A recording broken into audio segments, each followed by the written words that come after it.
So hey everybody, how's it going? Welcome back. This week's video, you're seeing this on Friday, and right now today is Father's Day. So we're going to give you a little taste of what I do during the whole week. How do I get this stuff done? It is a matter of time management and piecing things together whenever I have an hour here or an hour there.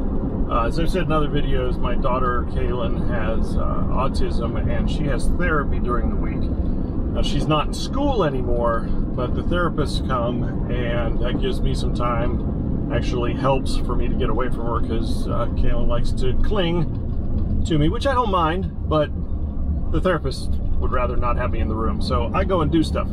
So today, as I mentioned in the previous video, I am delivering this load of firewood on Father's Day. Now, I'm not neglecting my Father's Day duties. My daughter and my wife are going to visit her father, so I have this chance to go deliver this and get it out of the way. Time management. Just got to do things, make hay when the sun is shining, you know what I mean? Hey, we've arrived. There it is. Whole truckload of beautiful hickory and cherry. Almost sad to part with it, but here's my friend. This is the guy that's getting it, Daniel. Say hi to YouTube. Hello, YouTube. Thanks for the wood, Sam. No problem at all, man. It's a pleasure. You know, Daniel's an artist. He does metal work. Kinetic sculptures. There it is. That's exactly what it is, and some really fantastic stuff. And you know what? I can appreciate a little bit more what you do by doing this, because it's a lot of work. A lot of work. Yeah, Indeed. but I think it's going to be great. You'll enjoy this outside and enjoy the smell of the hickory and cherries is burning. Can't wait. All right, cool. Bring it. Well, let's dump it and start stacking it.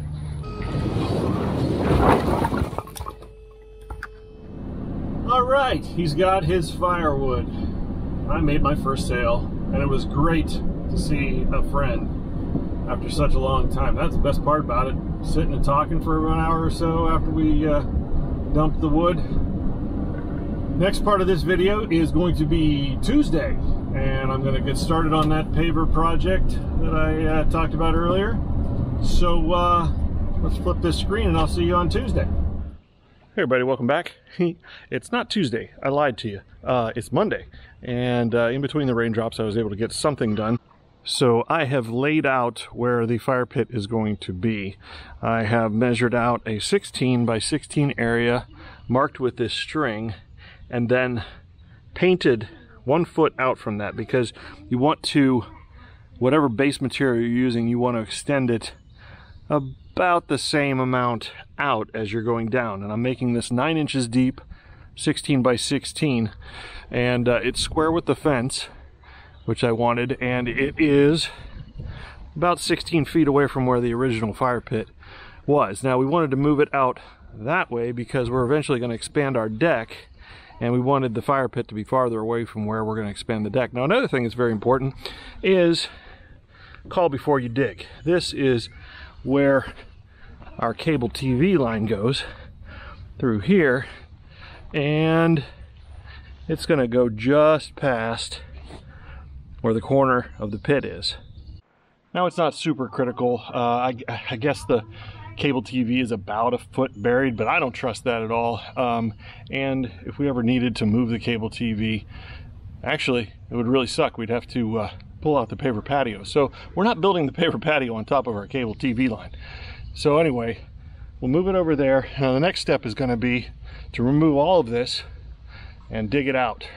When I dig all of this out, it should generate about 8 yards of topsoil, which I'm going to dump into my dump trailer until I can decide what to do with it. But there's going to be some grading involved, and digging out the hole doesn't have to be exactly precise. What has to be precise is the layout of the paver patio once I start to lay the pavers down.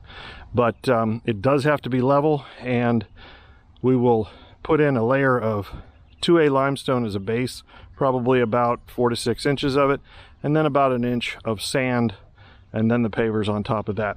So like I said, the next thing that needs to be done is to start digging. So that happens tomorrow. So now I will see you on Tuesday, and we'll start digging a hole. Okay, so now it's Tuesday, and I'm ready to start digging. Got the dump trailer set up, ready to dump dirt in it so I don't make a huge mess in the yard. Tractor's ready to go. Here's a little note for you tractor guys out there. So a lot of people say these subcompact tractors aren't made for digging. And if you're gonna dig a deep hole, like when I planted those trees, yeah, run an excavator. But I'm only digging 9 inches deep, and I could use a shovel. Sure, a shovel would work. But why not use a tractor? Just take it slow, take little bites, and it does a fantastic job digging out dirt. And it actually does a very good job for peeling off the sod, which I intend to use in different places around the yard. And I don't know, I think it's gonna do a great job. So stick around, we're gonna do some digging.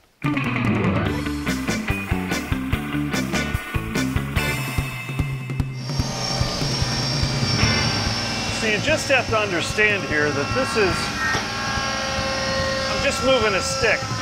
So whatever the tractor can do, the tractor can do. I don't need to do more. It's doing a great job of peeling that top layer of sod off. Once I get beyond that, it's pretty easy actually. It should take some pretty good chunks out. The sod's the hardest part. And we have not had, I mean, we had some rain yesterday, but there wasn't a lot of rain. And this stuff is dry. I'll tell you what, it's a perfect day to work today. It is beautiful out. 65 and sunny. I could actually use it a little cooler would be nicer, but this is fine. Compared to the 80+ degree days we've had.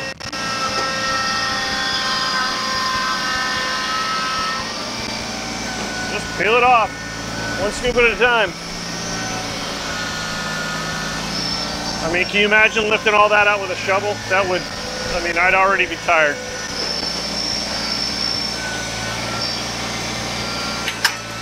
And this really is great having this trailer. When I bought this trailer, I was a little bit worried, like, I don't know, how much am I going to actually use it? I am using it a ton.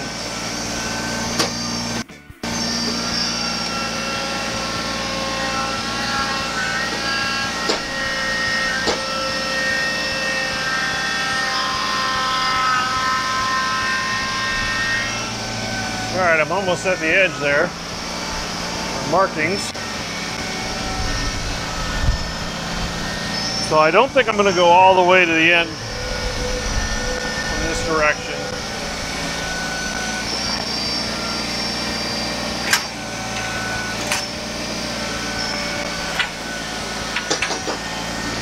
I think I'm going to start the next row here.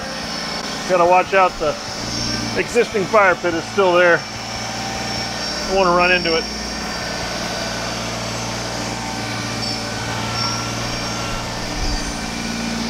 All right, where's my line? Right about there.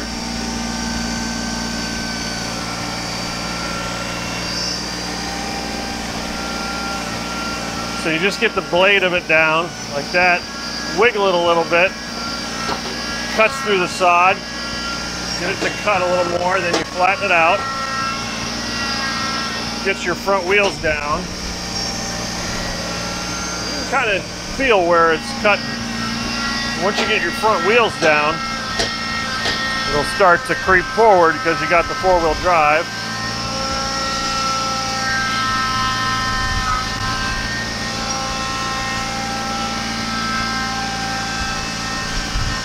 Peel it right off, just like that. Beautiful.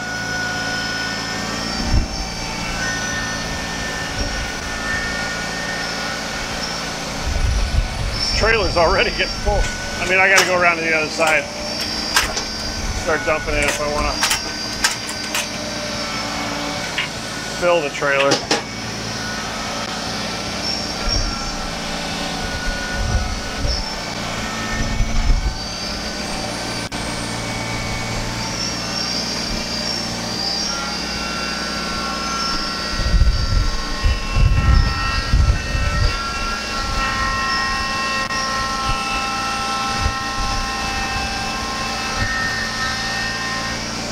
Getting a lot easier now.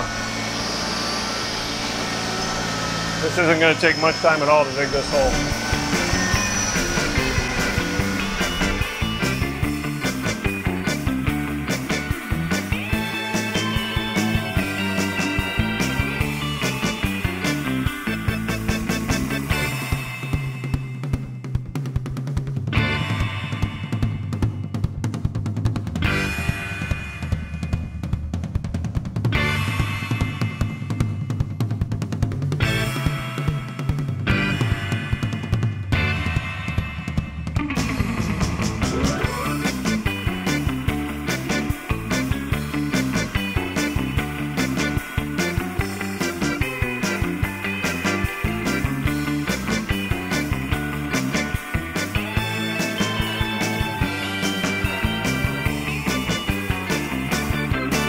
Okay, so I've gotten all the sod off now, and probably down about 2-3 inches. It's really not that deep. Needs to go down 9 inches, and I don't think you can tell, but the ground slopes up this way, so it's got to be deeper on this side. I'm actually going to probably have to add on the other end to level it out, because you want the pavers, of course, to be perfectly even, and you certainly do not want the paver patio to be lower so that it becomes a bowl for all the rainwater to sit in. So I'm going to keep digging and get that dirt down to 9 inches.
Dug fairly level.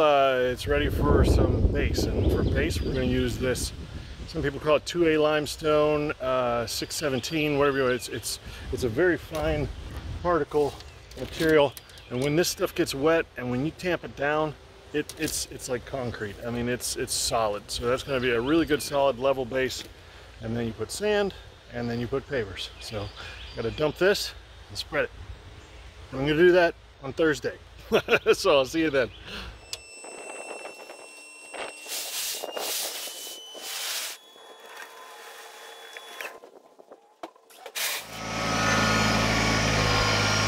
Oh, sorry. I lied to you again. I'm out. Spread gravel. I have about 30 minutes until Kaylin has hippotherapy. Hippotherapy is a physical therapy, but they use horses, which is really cool because she loves horses. And she has what you call low tone, I guess is what it's called. Anyway, so riding the horses allows her to work her core and gives her physical therapy, and she doesn't even know she's having therapy. She's just having fun. All right, good Thursday morning to you. Today's agenda: got up early, headed to Home Depot to pick up the poly sand, is what it's called. That's what you sweep into the cracks once all of the pavers are laid. And then I'm going to pick up that plate compactor. So the way today is supposed to roll out is get all that stuff, get back before Kaylin even wakes up. Then I get her up, get her dressed, get her breakfast, play with her for a little while, and then she has a 3-hour therapy session. So while that's happening, I'm going to put down the last layers of gravel, compact those down nice and solid, make sure they're level, get a good base, put the sand down, start the pavers. Probably at that time therapy will be over, and I'll have to watch Kaylin for the rest of the afternoon. And then after my wife gets done with work, I'm going to start laying pavers. But I should have the pavers done by the end of the day today, because I have to return the plate compactor tomorrow morning. So okay, I got everything I need. Got the plate compactor, got the poly sand, and time to start leveling this stuff out. I'm not going to talk much. I'm just going to get work done because I have a limited amount of time. So let's speed things up and get it done.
tell you something, this job is kicking this 49-year-old butt right now. Okay, so I leveled everything out, and I did some work without you, sorry. But laid down 3/4 inch PVC pipe as screed bars because it's like a quarter of the price. Those cost $4 each, and screed bars, I know they're metal and they're more rigid and everything, but they cost like hundreds of dollars. Those are gonna work just fine. And I ran another piece of Schedule 40 4-inch pipe over to screed out the sand. It's almost ready for pavers, and then I'm gonna do the next half next. So we'll speed things back up again, and you guys can see the process.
Well, that's about as level as I'm going to make it for now. Time to take a break, come back this evening, start laying some pavers. It's hot. Okay, final step in preparing to lay the blocks is done. Put up new string, give me a square edge to start with, and next step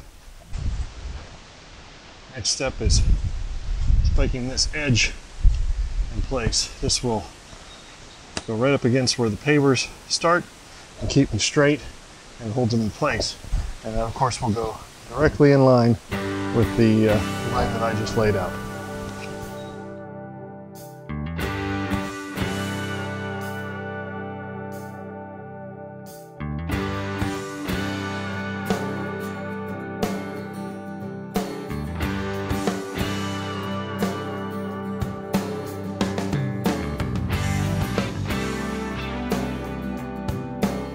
Okay, the layout is set, and I got all the pavers from the back. I don't know if I'm more excited to do this paver patio or to get them out of the wood yard. Either way, both are good things. Let's speed things up and build a paver patio.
it's done. There's a couple more steps to do. I have to backfill it, and have to move the fire pit over into the center. But all the blocks are in. Oh my gosh. that was a heck of a project for 1 week. Unbelievable. So I want to go over a couple of things. First of all, remember the pavers. They were donated by my neighbor. Appreciate it. So that saved us at least $600. And I sold that quart of firewood, took that money, bought the base material, the sand, the edging, rented the tamper, and turned it into a project that if we were to pay somebody else to do it, it would be $2,500 easily. At the low end, it's a 260 plus square foot patio, and the low end is $10 a square foot. So very easily $2,500 patio. So I turned a quart of firewood into a $2,500 patio is the way I look at it. Anyway, if you enjoyed watching, you know what I always say. Hit the like button, subscribe. I appreciate that. Boy, do I need a haircut next week. That's what I'm doing next week. I'm getting a haircut, and that's about it. See you next time when Sam's doing stuff.